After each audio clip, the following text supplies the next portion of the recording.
Bien, el más desdichado, así se llama el texto, ¿no? Una entusiasta alocución a los cofrades cosepultos. Esta es la versión del libro de Trota que hemos estado leyendo, ¿sí? Ya este es prácticamente el quinto texto que leemos. El cuarto fue Siluetas, el quinto es el más desdichado, que es un texto cortico. Incluso pensé en que le vamos a leer la sesión anterior entera. Entonces, no lo alcanzamos a leer por temas, digamos, explicativos, porque me gusta echar carreta y tales, pero ahí está y vamos a terminarlo hoy, como vamos a mirar. Es un texto corto que básicamente tiene 10 páginas, ¿no? De la 30 a la 40. Hay una versión que también recomiendo, que es la versión de Gredos. Gredos tiene esta traducción y la traduce como el más desgraciado. El más desgraciado, el más desdichado. La idea básicamente es como la misma, ¿sí? La idea es la idea, como lo habíamos visto, justamente tiene un eco, una resonancia del concepto hegeliano de la conciencia infeliz, de ungeglückliches Bewusstsein, que literalmente traducido sí, es la conciencia no feliz, la conciencia infeliz, la conciencia desgraciada, en términos de, pues, infelicidad, ¿sí? En tanto que la palabra en alemán Glück significa felicidad o dicha, quizás la palabra que digamos que consiste o que se corresponde mejor en el español también sería desdichado, aun cuando a mí me gusta la palabra desgraciado. No sé, me parece como más fuerte, me parece la palabra desdichado me suena un poco más literaria, más poética. La palabra desgraciado desgraciado me suena más fuerte, o sea, es como alguien que ha perdido completamente la gracia, ¿no? Y bueno, oye, pues mira, es una peroración para las reuniones de los viernes. Nosotros podríamos decir como es una peroración para las reuniones de los sábados, ¿sí? En nuestro caso, acá para Kierkegaard sería justamente, pues eso, el más desgraciado también, una peroración para las reuniones habituales de los viernes, ¿sí? Entonces, en este momento, querida Sandra, te nombro nuestra querida y estimada cofra de Cosepulta, ¿sí? La idea es, sí, lo consideraremos una especie de homenaje, al igual que a todas las personas que nos ven.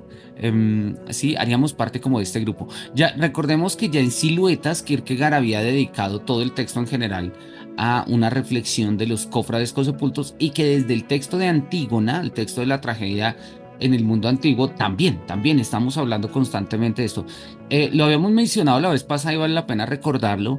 Kierkegaard se está inventando, en su ficción, obvio, una de estas congregaciones que eran muy típicas del siglo XIX, que eran congregaciones de índole literaria, ¿sí? Había una muy famosa en la que participó Charles Dickens que se llamaba el Club de los Suicidas, ¿sí? Nosotros vemos ese tipo de agrupaciones en películas, ¿no? En la película em, en la película que es la biografía de Tolkien, se me va ahorita cómo se llama, una película biográfica de Tolkien. Tolkien perteneció también a uno de estos tipos de grupos, eran como una especie de grupos literarios, académicos, ¿no?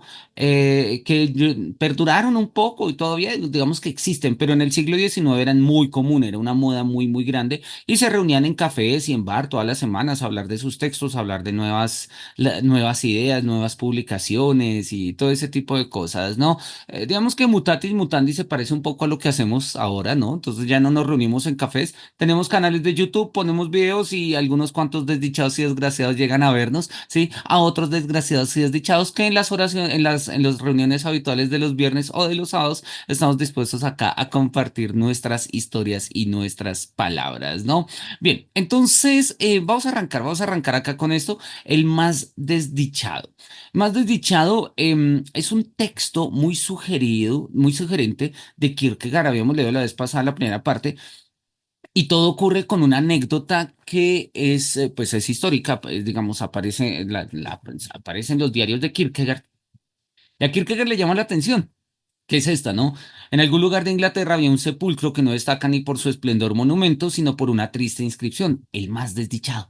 Sí, lo curioso es que en algún momento abrieron el ataúd a ver quién estaba dentro, a ver quién era el más desdichado. Y a Kierkegaard le llama la atención, dice, bueno, ¿qué es más asombroso? que no encontrase ningún cadáver o que se abriese el sepulcro, que habla más de la desdicha humana, que haya una tumba que dice el más desdichado, sí, que tengamos una especie ahí de tumba, o que hayamos abierto a ver quién está ahí. Obviamente, bueno, obviamente, bueno, para Kierkegaard va a ser obvio, sí, obviamente va a estar vacío el sepulcro y va a estar el sepulcro porque la desdicha, el desdichado, tiene que estar vivo. Porque una de las desdichas de la vida es vivir, ¿sí? Porque hay quienes consideran como parte de la desdicha humana la muerte, pero lo va a decir acá Kierkegaard. Nosotros conocemos peores desdichas, ¿no? Hay desdichas peores, desdichas peores a la muerte, ¿no? En primer y último lugar, y por encima de todo, vivir, ¿sí? Entonces dice esto, ¿no? Nosotros cuya actividad, acá está, nosotros cuya actividad, no, voy a referenciar la Sagrada Usanza, nuestra asociación es un ensayo en la casual plegaria aforística. Nosotros que no pensamos ni hablamos de modo aforístico, sino que vivimos de modo aforístico. Nosotros que pasamos con aforismos por la vida aforismos y segregados sin asociarnos a nadie. Nosotros que no nos consonamos con el júbilo de la vida, sino que somos aves solitarias en la inquietud. Nosotros, queridos cofrades sepultos, que no creemos ni en el juego de la alegría ni en la felicidad de los necios. Nosotros que nada creemos salvo en la desdicha. Listo. Sí, suena muy pesimista, suena muy negativo esto, pero oye, pues es una perorata de ficción. ¿Por qué no confabularnos con todos los desdichados que ha habido en la historia? Así que mientras que los desdichados se van al venturoso oriente a buscar el santo sepulcro de un Mesías, los desdichados vuelven al desdichado occidente, ¿no? A hablar justamente de las desgracias del mundo, ¿no? Entonces vamos a hacer una especie de torneo, ¿no? Vamos a hacer una especie de torneo a ver a cuál desgraciado le corresponde la tumba vacía que tiene el epitafio de al más desgraciado. Y vamos a hacer entonces, vamos a hacer una manera un poco de concurso, ¿sí? De torneo. Hoy diríamos de reality, ¿no? Solo que, pues, digamos, quizás eso es un poco raro, pero bueno.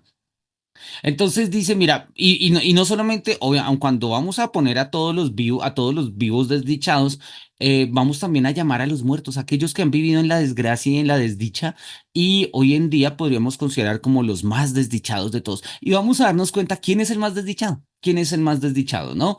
Dice, inauguremos pues una competición libre de la cual nadie, ya sea por motivos de rango de edad, sea excluido. Excluido no está nadie, salvo el dichoso y aquel que teme a la muerte. Esos son los únicos que no vamos a tener en cuenta, ¿no? Y vamos a darle la bienvenida a todos los demás. Mi voz resuena en el tiempo, dice acá lo que está en verde, pues no queremos ser tan sofísticos como para excluir a los difuntos por estar muertos, pues también han vivido. Listo, y entonces una vez que empezamos a convocar a todos los desdichados de toda la historia, vamos a tener una definición de lo que es la desdicha humana, una definición muy buena, muy lúcida por lo demás, me parece. Para mí es como, o sea, categorialmente es la parte más importante del texto, que tiene que ver justamente con esto, ¿no? Dicen todos los escritos sistemáticos de Hegel hay un párrafo que trata sobre la conciencia desdichada. Para Hegel, la conciencia desdichada es esta conciencia que hace parte del desarrollo del espíritu, pero que se sale de este desarrollo y no logra tener una mediación para volver al mismo desarrollo, ¿no? Por ejemplo, entonces, un criminal. Un criminal es una conciencia desgraciada. Hegel va a ser uno de los defensores de la idea de que el criminal tiene derecho a su castigo. Es un derecho. Es un derecho, porque de esa manera el criminal vuelve a entrar al sistema de la eticidad. Entonces, mediante, o sea, en la mediación del castigo, el criminal vuelve a ser parte del todo. El criminal al margen del sistema es una conciencia desdichada, pero el criminal castigado, pues por los sistemas jurídicos correspondientes, es un criminal que vuelve a entrar en el sistema del derecho.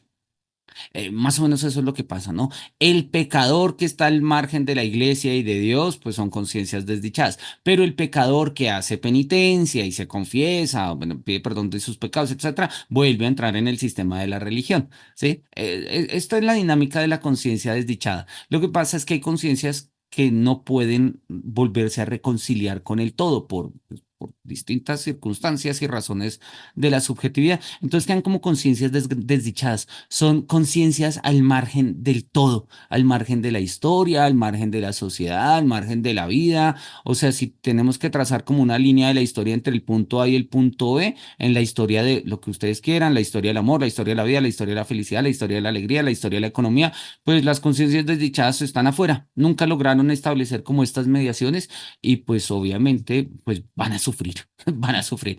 Para Hegel digamos que es es un aspecto, si se quiere, hasta medianamente natural en el desarrollo de la conciencia. Y Kierkegaard lo va a criticar, Kierkegaard va a criticar, no el concepto porque le gusta, pero va a criticar la banalidad con la que podemos hablar de esto. Él dice, la conciencia desdichada. Son estas unas palabras que con solo ser insertadas de modo casual a lo largo de un discurso son capaces de hacer helar la sangre, de poner los nervios de punta y en este caso, pronunciadas con tanta contundencia como sucede con aquellas misteriosas palabras de la narración de Clemens Brentano, la tercera nuez es la muerte, son capaces de hacerle temblar como a un azogado. Habíamos visto la vez pasada precisamente el famoso texto de Derrida de cómo no temblar. De hecho, creo que lo tengo por acá, sí, de hecho acá lo tenemos. Este es el texto de Derrida, es el texto que se llama literal cómo no temblar.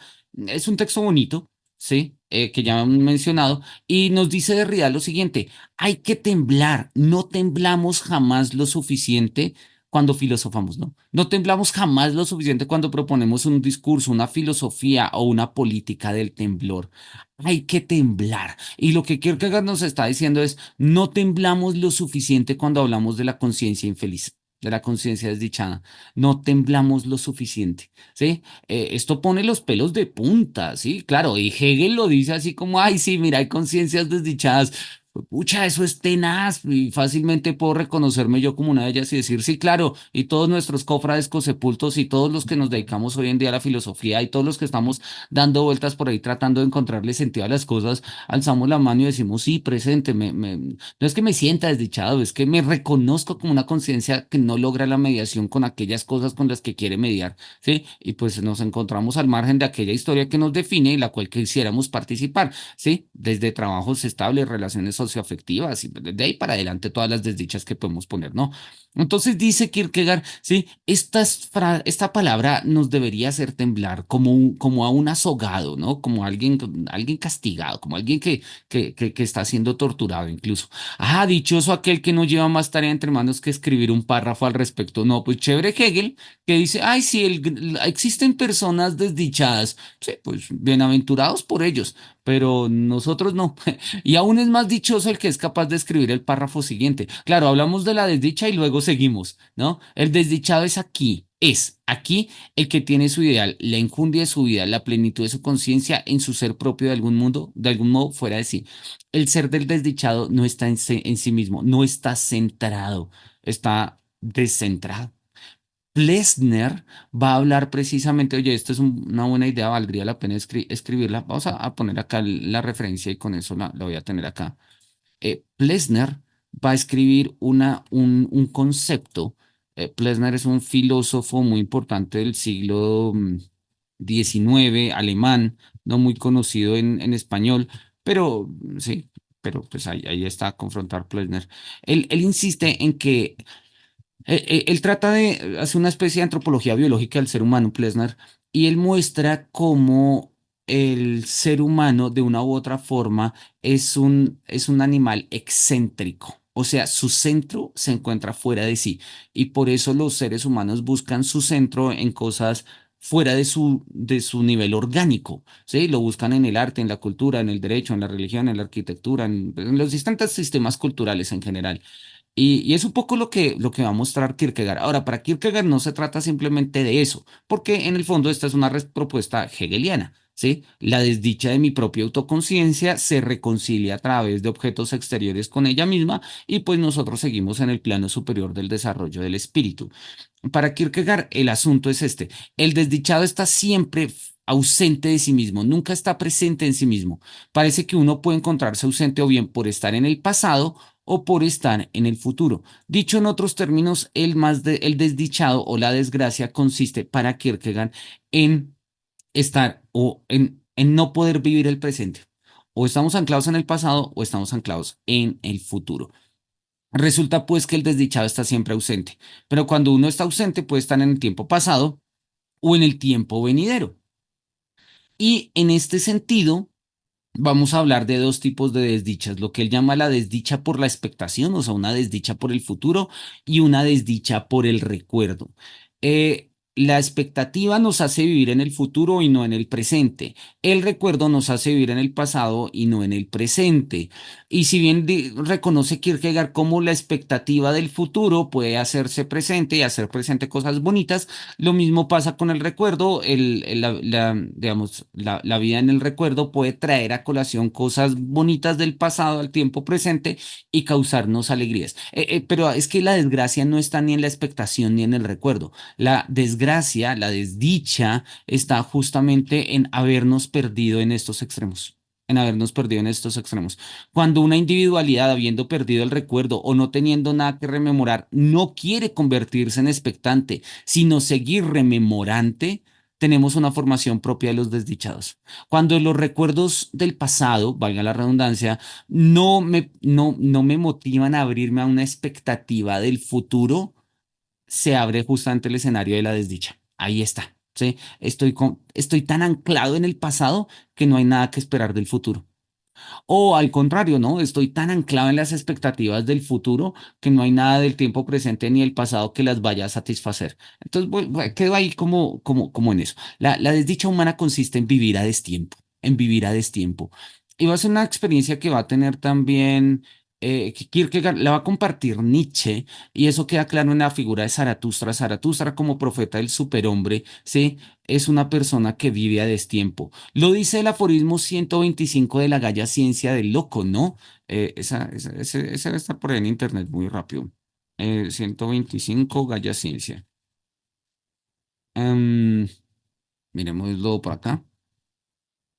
A ver, compartámoslo rápidamente y lo miramos. Acá está la Galla Ciencia, ¿sí? Este es el aforismo 125, el hombre frenético, ¿sí? O el loco, tradicionalmente también se le llama, ¿sí? Que es el que habla de la muerte de Dios. Dice, sí, ¿no habéis oído de aquel hombre frenético que, sí, andaba por la calle con una lámpara diciendo, busco a Dios, busco a Dios? Y entonces la gente se le burló y él decía, no, pues nada, Dios ha muerto. Sí, Dios ha muerto. Nosotros hemos matado a Dios.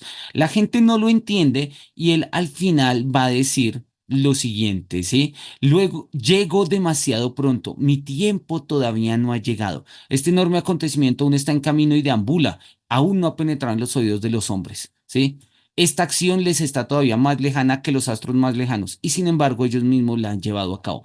El loco o el hombre frenético, como lo ponen en estos términos, es una persona que llega a destiempo, llega con un mensaje que no corresponde.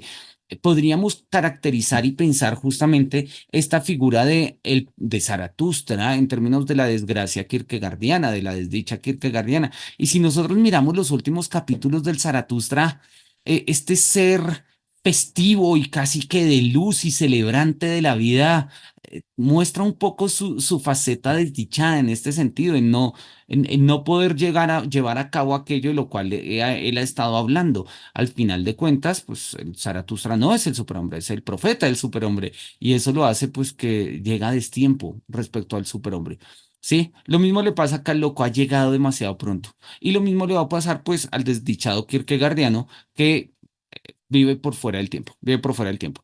Él va a poner dos ejemplos que son muy del siglo XIX, pero oye, bueno, el primero es muy interesante, el segundo es un poco raro, pero podría funcionar. El ejemplo del maestro sin infancia.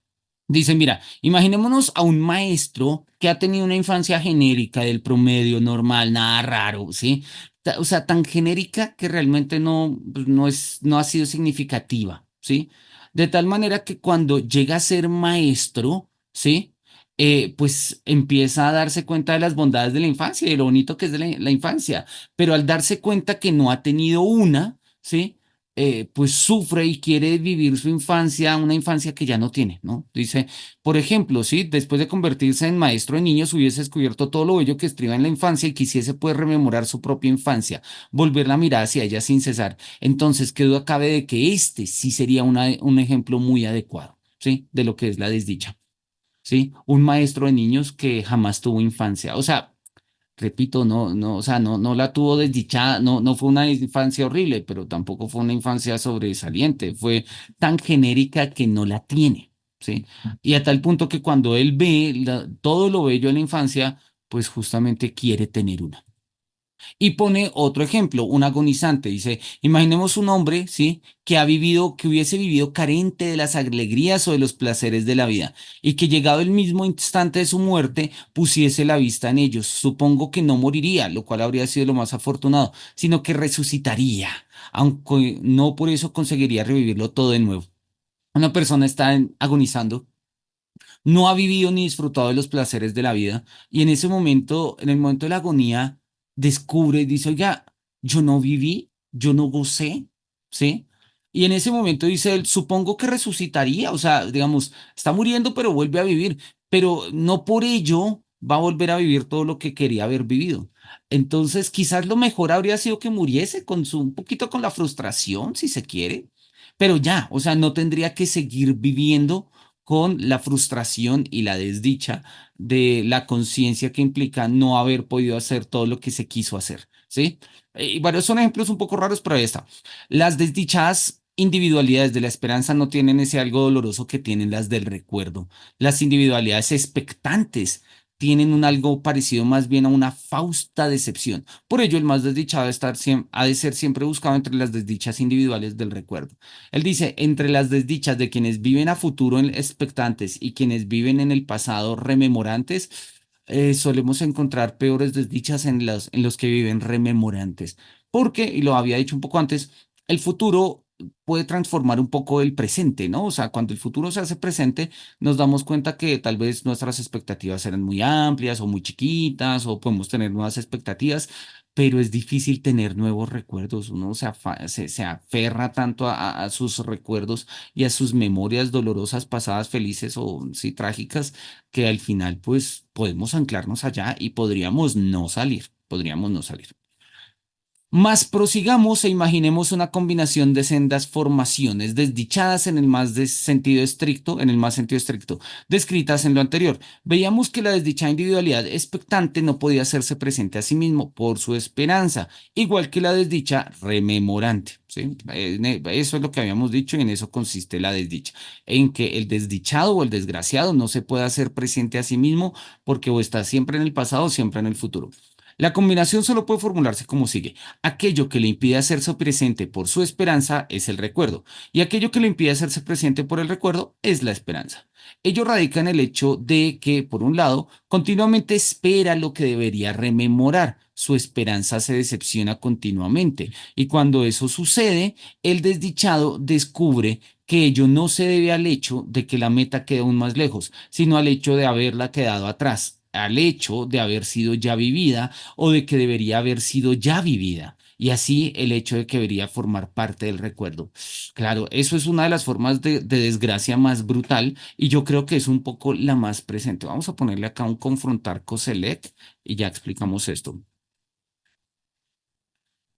Creo que lleva dos S, una S. No creo que lleva no sé, me suena raro. Vamos a dejarla con una sola S. Koselleck va a mostrar que el mundo moderno consiste en la tensión entre horizonte de expectativa y espacio de experiencia. Y siempre ha ocurrido así, ¿no? O sea, nosotros a partir de nuestras experiencias generamos expectativas y cuando satisfacemos nuestras expectativas hacen parte de nuestra experiencia. Pero el problema, va a decir Koselleck, es que el mundo moderno, en particular lo que hoy en día llamamos contemporaneidad, mundo actual, etcétera, es que hay digamos, hay una ruptura entre el horizonte de expectativa y el espacio de experiencia, a tal punto que nuestro horizonte de expectativa crece desmesuradamente, repito, a tal punto que ninguna experiencia puede satisfacerla. ¿Sí? Y entonces llegamos con unas expectativas loquísimas en nuestra vida, considerando que nuestra vida ya debería haber sido vivida, ¿sí?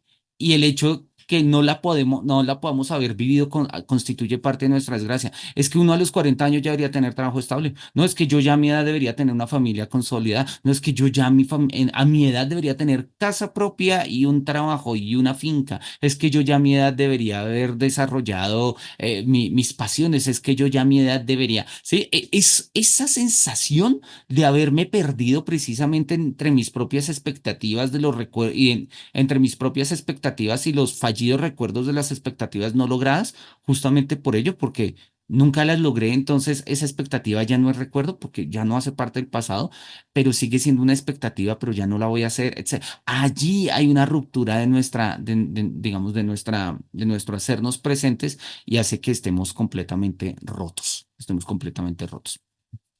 Por otro lado, rememora continuamente lo que debería esperar, pues lo venidero ha sido ya asumido en su pensamiento y en su pensamiento ya ha sido vivido. Y esto que ha vivido lo rememora en lugar de esperarlo. Así aquello que espera se encuentra a sus espaldas y lo que rememora ante sí. Su vida no transcurre marcha atrás, sino a contrapelo, en dos direcciones. ¿Sí? La vida del desdichado transcurre eso, en dos direcciones. Está como, pues como toda situación, como cuando uno está roto, que va para dos lados, ¿no? Pronto acusará su desdicha incluso a pesar de no saber dónde radica propiamente. Aunque para hacerse con una buena oportunidad de sentirla, debe acceder al malentendido que en todo momento y de tan curioso modo porfía.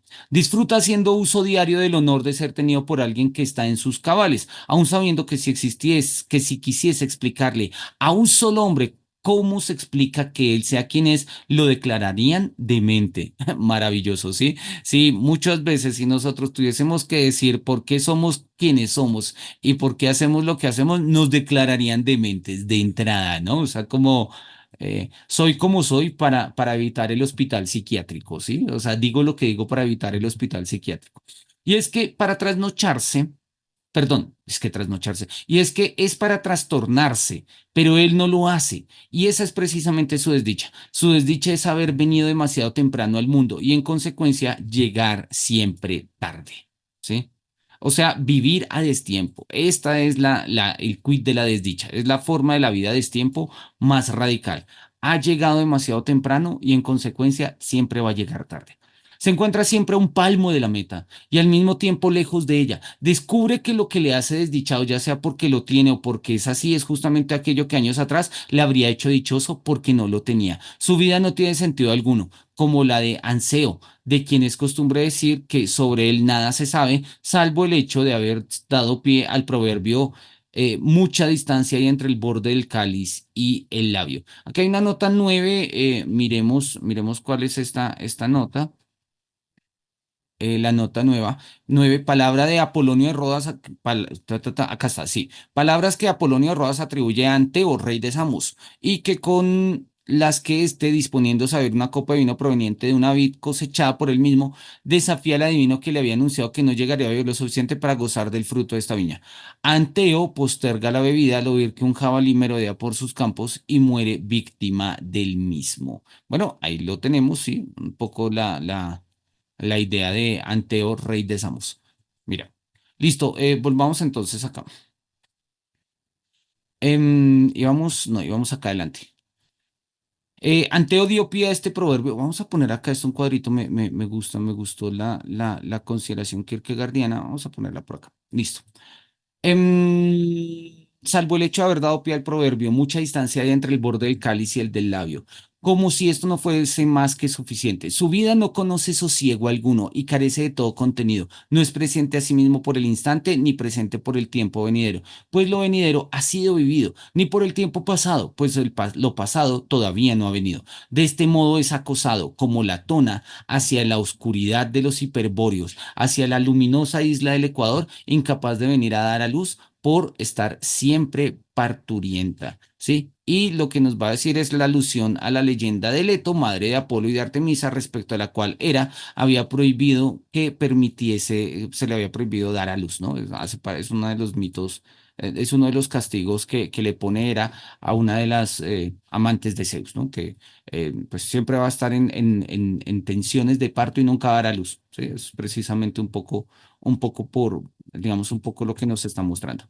Bien, Abandonado solo a sí mismo, se halla en el vasto mundo sin ningún tiempo presente al que vincularse, sin ningún precedente por el que sentir nostalgia, pues su precedente aún no ha venido, sin ninguna posteridad en la que confiar, pues su posteridad ya es pretérita. Solo tiene por delante al mundo, frente a sí, como el tú con el que mantiene un conflicto, pues el resto del mundo es para él solo un personaje, y este personaje, este importuno amigo inseparable, es el malentendido.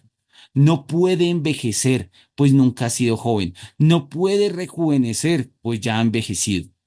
En cierto modo, subrayarlo, en cierto modo, no puede morir, pues no ha vivido. Y en cierto modo, no puede vivir, pues ya está muerto. No puede amar, pues el amor es siempre presente, y él no dispone de tiempo presente alguno, ni venidero, ni pasado. Con todo, es de naturaleza simpática y odia al mundo, solo porque lo ama. No dispone de pasión alguna, no porque carezca de ella, sino porque en el mismo instante dispone de una y de su opuesta. No tiene tiempo para nada, no porque su tiempo esté colmado de otra cosa, sino porque no dispone en absoluto de tiempo, está desfallecido, no porque carezca de fuerza, sino porque su propia fuerza le hace desfallecer. Y si bien, sin duda, que en breve nuestro corazón estará ya de sobras curtido y nuestro oído obturado, aunque no cerrado, hemos oído la sensata voz de la ponderación. Dispongamos ahora de apreciar la elocuencia de la pasión concisa como lo es toda pasión. ¿Sí? Entonces dice, listo, ya Kierkegaard nos ha dejado claro cómo es que la desdicha consiste en básicamente el destiempo, en estar a destiempo, ¿sí? En no vivir en el tiempo que nos corresponde. ¿Sí? Estar a destiempo, vivir a destiempo, ¿sí? En eso consiste la vida humana, ¿sí? Esa idea. Hay una película de Woody Allen que se llama Medianoche en París, en la que uno de los protagonistas está siempre anhelante de conocer los París de los años 20 y dice como, ay, ese sí debió ser un París muy chévere, ese verdadero París, ¿sí? ¿No? Esta posilga llena de turistas y demás que hoy en día vemos, ¿sí? Hay un viaje a medianoche en el que él logra llegar a este tiempo. Y él es feliz en este pasado, pero los que están ahí presentes echan de menos otra época, ¿sí? La época de 1880 y tal, y la época de los artistas, sí, del Moulin Rouge y todo esto. Y en el fondo lo que nos va a mostrar la película es precisamente eso, ¿no? O sea, cuando nuestra expectativa de futuro es el pasado, precisamente, pues podríamos remontarnos como termina la película, llegando hasta el Renacimiento y demás, porque siempre podríamos encontrar otro tiempo mejor para nosotros. Y no porque el tiempo pasado sea mejor, como dice, sí, todo tiempo pasado fue mejor, como decían las coplas a la muerte de su padre, de Jorge Manrique, sino porque el anhelo de lo no presente, pues hace parte de digamos, de la estructura de lo que es la desdicha humana. Y repito, esta película es un buen ejemplo. Entonces dice, listo, vamos ahora sí a arrancar el torneo. Vamos a arrancar el torneo, vamos a mirar quién es el más desdichado. He ahí una joven, llega una joven. Se lamenta de que su amante le haya sido infiel.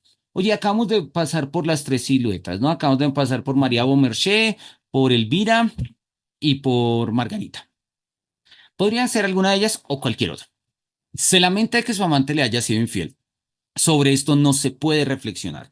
Ella lo amaba solo a él en el mundo entero. Lo amaba con toda su alma, con todo su corazón y con toda su mente. Así puede al menos recordar y afligirse. ¿Listo? Entonces sí, una muchacha que llega ¿sí? Sufriendo. Entonces podemos decir, ok, bueno, hace parte de los desdichados. ¿Es un ser real o es una imagen? ¿Es un ser viviente que muere o una muerte que vive? Es Niobe. Lo perdió todo de una vez, perdió lo que le dio la vida, perdió lo que la vida le dio. Admiradla, queridos cofrades cosepultos, ahí erguida ligeramente por encima del nivel del mundo, sobre un túmulo, como una lápida. No hay esperanza que la salude, ni futuro que la conmueva, ni previsión que la tiente, ni esperanza que la inquiete. Desesperanzada, se yergue petrificada en el recuerdo. Era desdichada, y en ese mismo instante, dichosa. Ahora nada puede arrebatarle su dicha, y el mundo cambia, pero ella no conoce vicisitud alguna. Y el tiempo llega, pero para ella no hay tiempo venidero alguno. He ahí una preciosa asociación. Una estirpe le tiende la mano a la otra. ¿Es esto para bien, para mantener la unión fielmente, para bailar alegremente? Se trata de la repudiada estirpe de Edipo y de la repulsa que reproduce aplastando a la última. Se trata de Antígona. Entonces llega Antígona, la primera que llega es Níobe y la segunda persona que va a llegar entre los desdichados del mundo va a ser Antígona. No habíamos visto el pie de página de Níobe. Dice la historia de Níobe relatado por Homero en la Ilíada. La desdichada Níobe ha perdido a sus 12 hijos a manos de Apolo y es finalmente transformada por Zeus en una efigie de piedra. ¿Sí? Bueno, ahí está. Hay otras versiones del mito. Según otras versiones, Níobe tiene 7 hijos y 7 hijas. ¿Sí? A los hijos los mata Apolo y a las hijas las mata Artemisa porque Níobe llegó a considerar que sus hijos eran más bellos que los dioses. Es una de las tantas versiones del mito, pero bueno, acá tenemos la versión de Homero. Listo. Llega Antígona y ya habíamos leído el texto de Antígona y ya sabemos en qué consiste su desgracia, ¿no?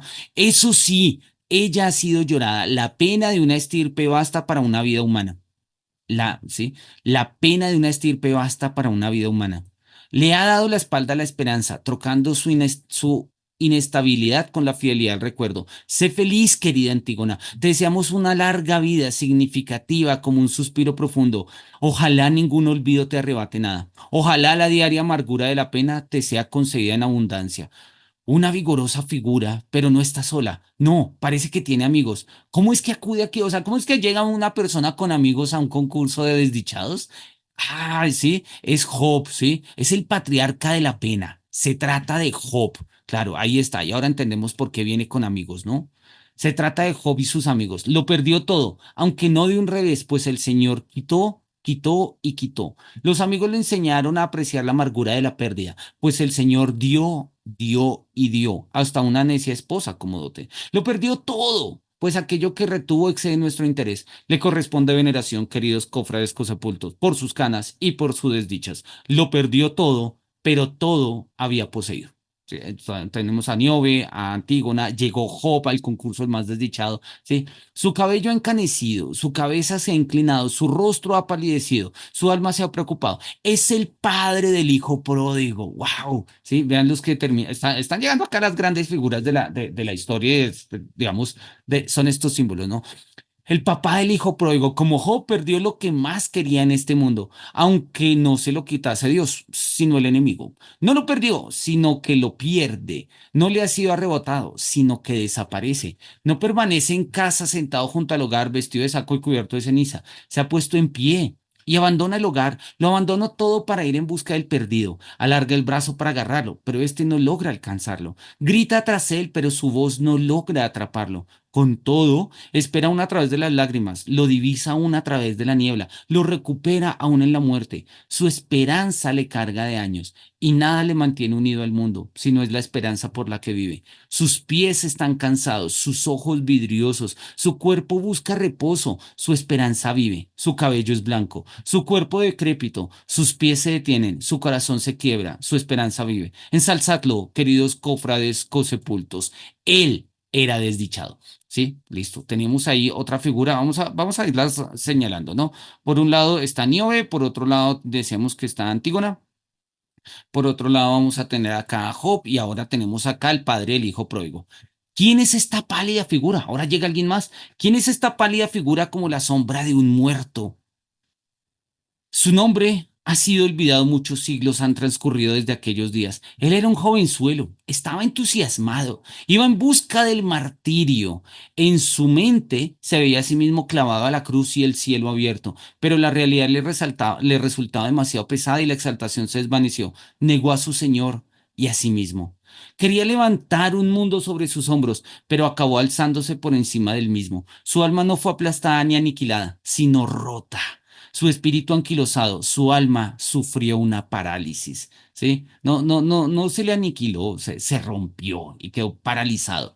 Deseadle suerte, queridos cofrades cosepultos. Él era un desdichado y con todo recuperó la dicha, llegó a hacer lo que se daba hacer, mártir, aun a pesar de que su martirio no fuese lo que había querido, ser clavado en la cruz o presa de las bestias, pues fue quemado vivo, consumido poco a poco a fuego lento. Claro, la figura en general, esto es como una especie de figura, hagan de cuenta que es como una especie de arquetipo, el arquetipo del mártir, ¿sí? El mártir es aquel que está dispuesto a vivir por una causa y también a morir por la misma, pero justamente al querer morir por la causa no puede vivir por ella, pues porque está muriendo por la causa, ¿sí? Pero es una causa por la cual daría su vida, de hecho a su vida, pero entonces no puede vivir la causa por la cual está dando su vida. Entonces tenemos ahí justamente como esta dinámica de la desgracia, dialéctica de la desgracia del mártir, si se quiere. Hay allá una joven muy pensativa, ¿sí? Más después del martes decimos, hay ella una joven muy pensativa. Su amante le ha sido infiel. Sobre esto no se puede reflexionar. Mira, joven, observa el serio semblante de la asamblea que ha prestado el oído a desdichas aún más terribles y cuya alma la requiere aún mayores. Sí, pero yo lo amaba, solo a él en el mundo entero, lo amaba con toda mi alma, con todo mi corazón y con toda mi mente. Algo parecido lo hemos oído ya en una ocasión anterior. No agotes nuestra impaciente nostalgia, al menos puedes recordar y afligirte, y en el recuerdo y en la aflicción hay algo de consuelo. Y responde la muchacha, no, no puedo afligirme, pues quizás no me había sido infiel, quizás no era un impostor. Wow, es justamente el tema de las siluetas, ¿no? Los pensamientos que habíamos tenido con María Beaumerché, Margarita y Doña Elvira. ¿Cómo que no puedes afligirte? Acércate, joven, escogida entre las jóvenes. Disculpa al estricto examinador por repelerte un instante, así que no puedes afligirte. Entonces quizás puedas esperar. No, no puedo esperar, pues él era un misterio. Wow, conforme, hija mía, te he entendido. Ocupa los últimos peldaños de la escalera de la desdicha. Observadla, queridos cofrades cosepultos, revoloteando casi sobre la punta de la desdicha, pero debes dividirte, debes esperar durante el día y afligirte durante la noche, o bien afligirte durante el día y esperar durante la noche. Y siente orgullo, pues uno nunca debe sentirse orgulloso de la dicha, pero sí de la desdicha. Cierto que no eres la más desdichada, pero no sois de la opinión, queridos cofrades sepultos, de que merece que lo concedamos un accessit. No podemos concederle la sepultura, pero sí un lugar próximo a ella. Y acá podemos poner claramente, ¿sí? Las siluetas, ¿sí? Que habíamos visto, repito, de María Beaumarchais y de las otras. Y es que aquí está él.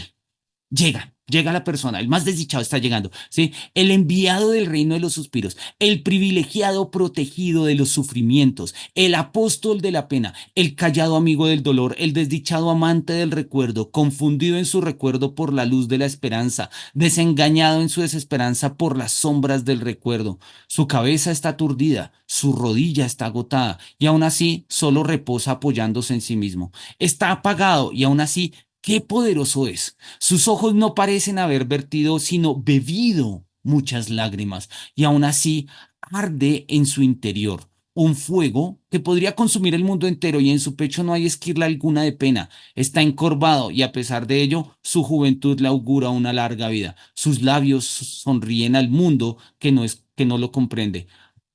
El más desdichado, o sea, la forma pura de la desdicha, ¿no? El destiempo total. Llega esta persona.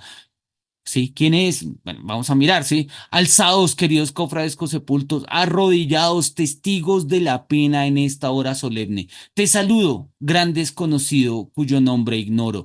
Te saludo con tu distinguido título, el más desdichado. Sí, ha ganado, definitivamente este sí es el más desdichado, porque no logra encontrar consuelo ni en su futuro, o sea, ni en su expectativa, ni tampoco en su recuerdo. No logra llegar a la pena reflexiva, sino que está justamente atravesado por la misma. Salve en esta tu casa de la congregación de los desdichados. Salve ya en la entrada de esta humilde vivienda que con todo alberga mayor orgullo que todos los palacios del mundo. He aquí que la losa caída, la sombra del sepulcro te espera con su delicioso frescor.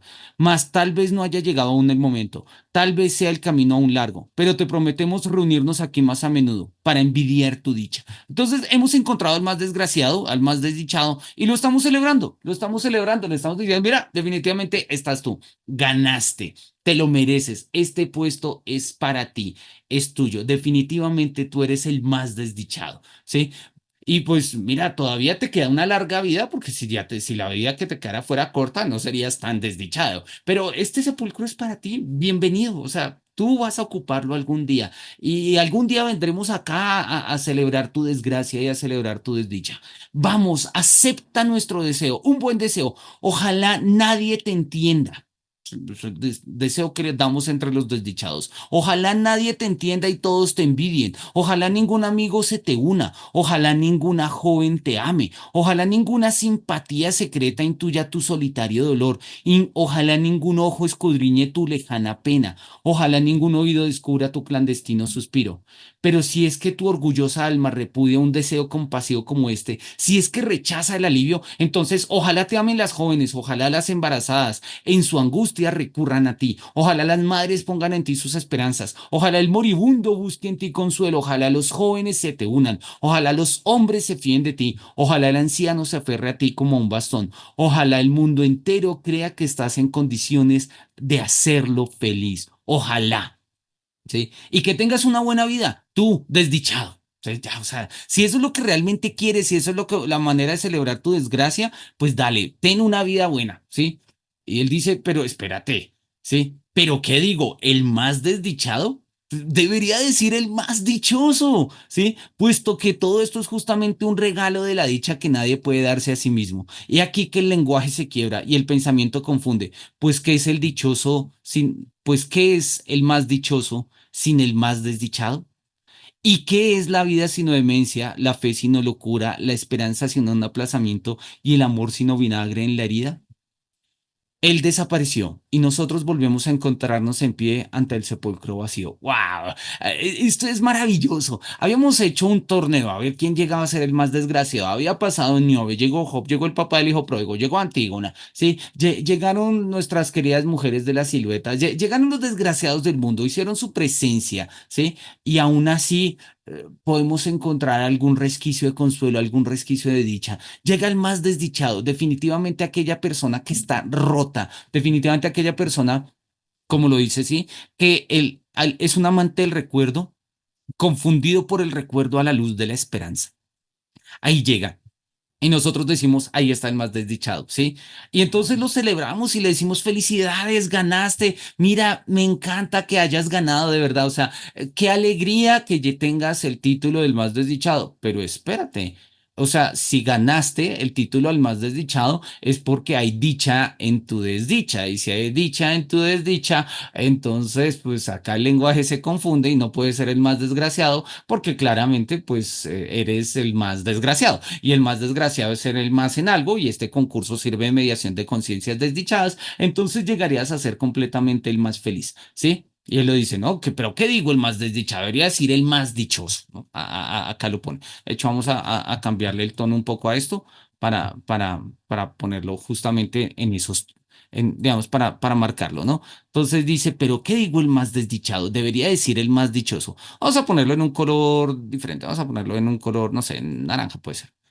¿Sí? Pero ¿qué digo el más desdichado? Debería decir el más dichoso. O sea, el tipo tiene que desaparecer. Él desapareció y nosotros volvemos a encontrarnos en pie ante el sepulcro vacío. Queremos desearle paz, reposo y curación y toda la felicidad posible y una muerte pronta y un eterno olvido y nada en memoria suya.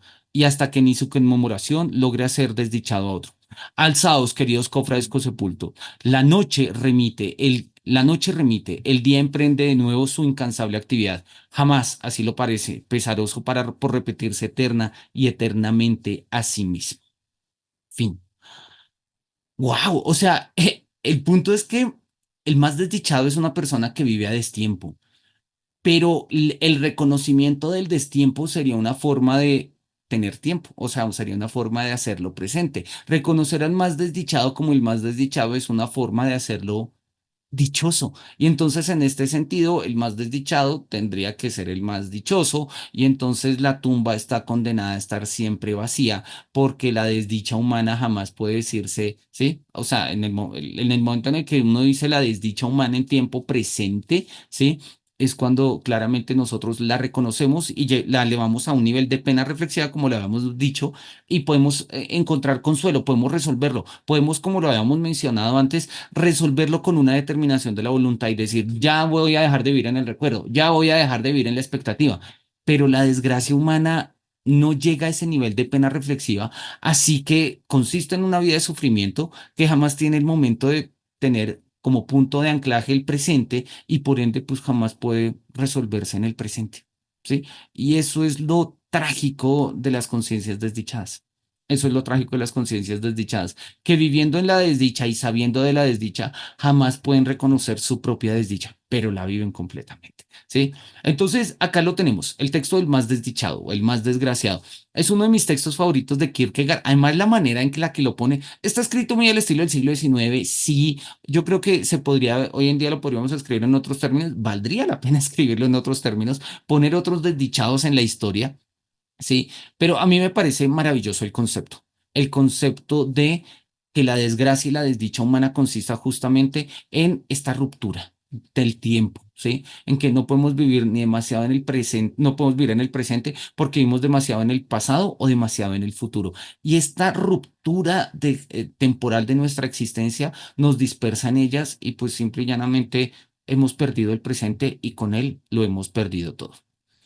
Entonces, ahí termina el texto de Kierkegaard y las notas. No sé si hay algunas dudas. Sandra, tienes la mano levantada, cuéntanos.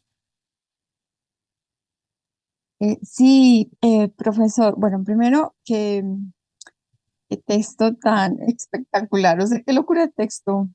Eh, y precisamente con lo último que acabas de decir, que valdría la pena como repensar un poco este texto, o por lo menos lo que es lo de vivir a destiempo, estaba yo pensando acá que sí, precisamente esos límites, llamémoslo de alguna manera límites, em, son necesarios también, porque es que quizás la expectativa del futuro se pueda convertir en esperanza y la expectativa del pasado puede ser también aprendizaje. Entonces, creo que también son necesarios. No sé, era como la interpretación que estaba haciendo yo acá, pero de todas maneras un texto fantástico. Sí, no, no, yo estoy completamente de acuerdo contigo. De hecho, Kierkegaard también lo está. Él en algún momento lo dice. Es decir, necesitamos el recuerdo, lo necesitamos y también necesitamos la expectativa. O sea, eso son formas humanas de relacionarnos con el tiempo. Acá no lo dice Kierkegaard, pero va a aparecer por allá en el concepto de la angustia una reflexión parecida. Kierkegaard va a retomar la tesis agustiniana que él conoce bien, como se muestra en el concepto de la angustia de que recordemos que para San Agustín el tiempo siempre se dice en términos presentes. El tiempo siempre es presente. No podemos hablar de pasado y de futuro como cosas, porque no son cosas, lo único que existe es el presente, pero hablamos del pasado y del futuro. Entonces, para San Agustín, el pasado es un pasado en el presente, que se expresa en términos de recuerdo. Y el futuro es un futuro presente que se expresa en términos de promesa. Entonces, cuando yo te prometo algo, lo prometo en presente. Y cuando yo recuerdo algo, te lo recuerdo en presente, pese a que el contenido del recuerdo sea el pasado y pese a que el contenido de la promesa sea el futuro.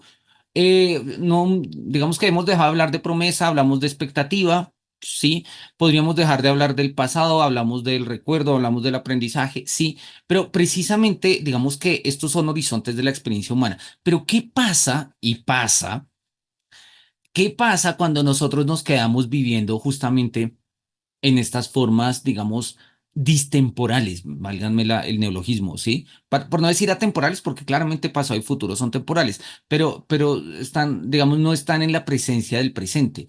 Entonces, en estas formas, repito, comillas, distemporales del pasado y del futuro, si nosotros nos quedamos completamente en el recuerdo, nosotros nos quedamos completamente en la expectativa que como humanos necesitamos, pues podemos perdernos, podemos perdernos. Y yo creo que nosotros conocemos muchas personas, a veces incluso nosotros mismos hemos sido personas que nos hemos perdido en nuestro propio pasado o nos perdemos en nuestras propias expectativas de futuro. Siendo que las necesitamos humanamente, también pueden ser nuestras propias cárceles. Y ahí es donde reside como parte de esta desdicha y de esta pena, ¿sí? No son desdichas ajenas, no, el más desdichado no es el que es torturado por otros, somos nosotros mismos que nos hemos llevado hasta allá y muchas veces incluso sin darnos cuenta, ¿no? Entonces sí, yo creo que estoy de acuerdo con tu comprensión y repito, creo que en términos generales lo que está diciendo Kierkegaard no es una censura del pasado ni el futuro, sino como tales, sino más bien está hablando de la descripción de lo que pasa cuando nos perdemos en él, cuando nos perdemos en el pasado y nos perdemos en el futuro. Así que declaramos el torneo vacío, declaramos el reality desierto, nadie ganó, ¿sí? El que iba a ganar, pues resultó ser el tipo que llegó en el tiempo más oportuno, o sea, es que no pudo haber llegado en mejor momento, ¿sí? Pero pues es el más desdichado, tiene que estar siempre a destiempo, llegó a tiempo, o sea, el más desdichado es el más dichoso, acá el lenguaje se rompe y entonces pues jamás vamos a poder celebrar el más desdichado porque siempre vamos a encontrar un poco como esta tensión. Hay un texto, dame un segundito y te lo muestro. Hay un texto que a ver, no trata del tema, pero está vinculado precisamente por el tema y por las consideraciones porque además él era un gran lector de Kierkegaard, que es este texto de Odo Marquardt, se llama Felicidad en la infelicidad, ¿sí? Que en alemán el término original es Glück in Unglück, ahí aparece, o sea, literalmente, espérate a ver si logro hacer que la cámara lo enfoque. Ahí está, Glück im Unglück, dicha en la desdicha. Sí, de una u otra forma es lo que Kierkegaard nos estaría mostrando acá en estos términos. La vida humana no es una vida de desgracia absoluta, tampoco es una vida de gracia absoluta, es dicha en la desdicha y desdicha en la dicha, aun cuando podríamos reconocer que la clave de la desdicha humana consiste justamente en esta distemporalidad o en este vivir a destiempo. Hay una novela muy buena, yo la recomiendo y cuando he trabajado este texto en clases, usualmente acompaño este texto de la lectura de una novela que se llama El desierto de los tártaros de Dino Buzzati, así que voy a aprovechar a recomendarla. Desierto de los tártaros, acá está la novela de Dino Buzzati.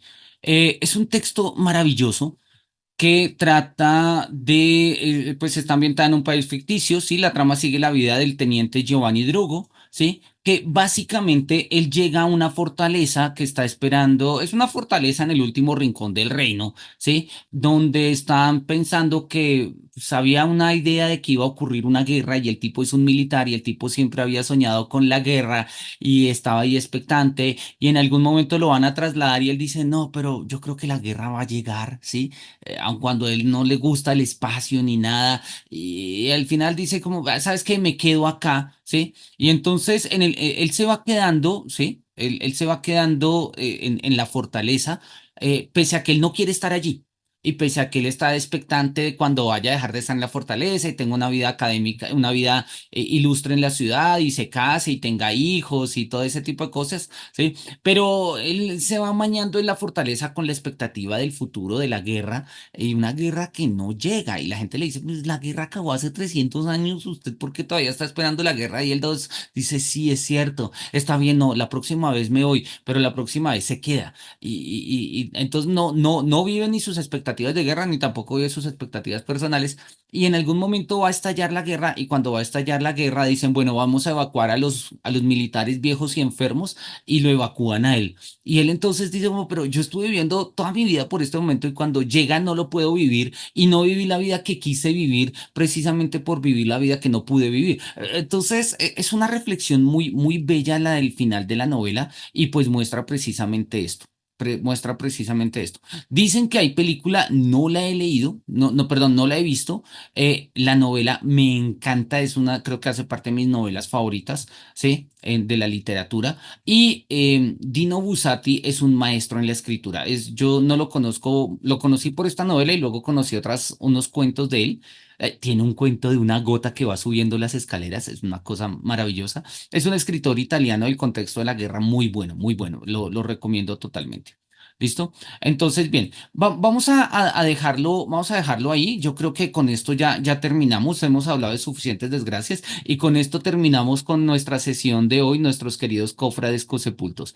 La próxima sesión empezaremos con el siguiente texto, el texto que se llama El primer amor, comedia en un acto, ¿no? Entonces, pues vamos a mirar un poco de qué se trata. Es un texto más bien poco conocido de Kierkegaard.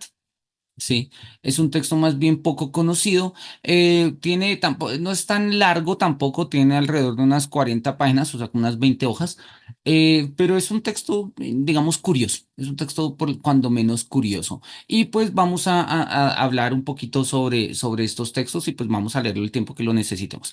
No me resta sino agradecer tu presencia, Sandra, la presencia de todas las personas que ven, nos acompañan en este espacio acá en la sala de lectura o también acompañándonos en el canal. Así que muchísimas gracias por estar aquí y nos vemos la próxima ocasión. Que los cielos nos miren con su beneplácito y hasta pronto.